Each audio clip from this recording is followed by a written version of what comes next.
Halo, assalamualaikum teman-teman, jumpa lagi. Kali ini saya akan membahas sedikit mengenai sulur ya. Sulur pada tanaman anggur, seperti yang bisa dilihat. Ini sulur.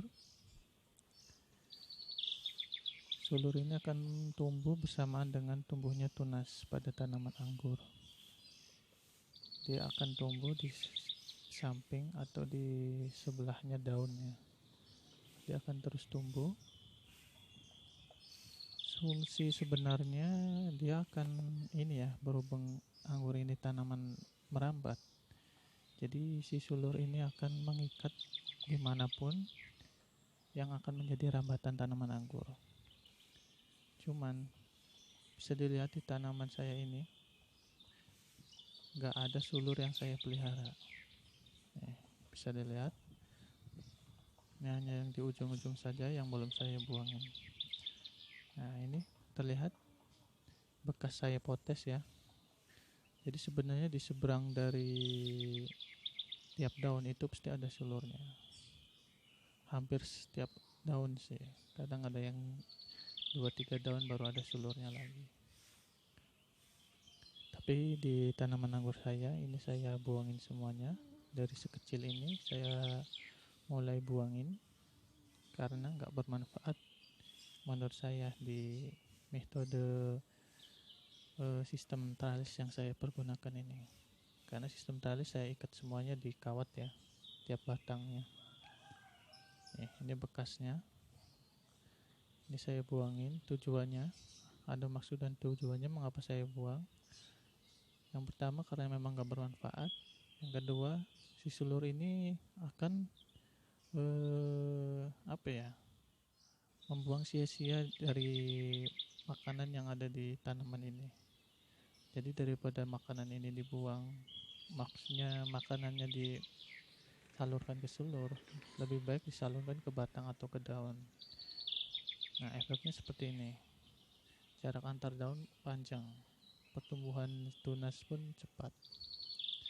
Dia akan mempercepat pertumbuhan tunas karena yang makanan yang harusnya ke sulur dia akan fokus sepenuhnya ke ujung tunas daun ini. Dia akan lebih cepat. Jadi antar daun itu jaraknya akan panjang. Nah, seperti ini. Ini saya buangin. Ini segini nih 3 hari 4 hari nih nggak saya buang kemarin.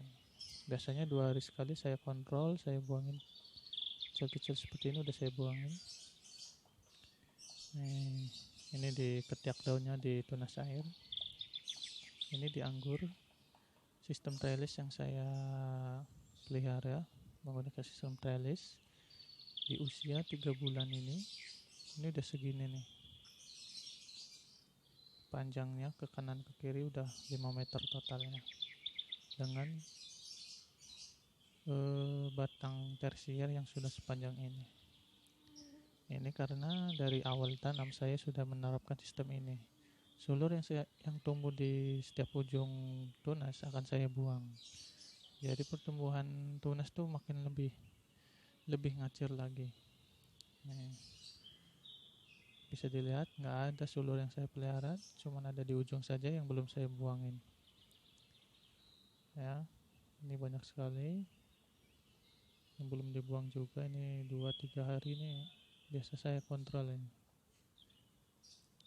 Kemudian ini kan batang tersier ya, makanya kalau yang bagian bawah batang tersier tunas air udah saya buangin. Cuman kalau ini belum saya buangin. Yang ke atasnya, bagian atas ini udah saya biarin saja tunas airnya. Tujuannya untuk memperbesar batang. Semakin banyak cabang atau tunas air, si batang itu akan lebih cepat besar karena nutrisi yang melewati di batang itu akan semakin banyak, sehingga batang otomatis akan lebih cepat besar. Tapi jangan terlalu panjang juga ya, 2-3 daun saya buangin. Ini masih saya liarin tunas airnya karena batang bawahnya udah saya bersihin. Rencananya akan saya potong 2 mata tunas nantinya. Jadi batang bawah sudah saya pelihara, kemudian yang atasnya saya liarin tunas airnya, sehingga batang bawah tuh udah membesar.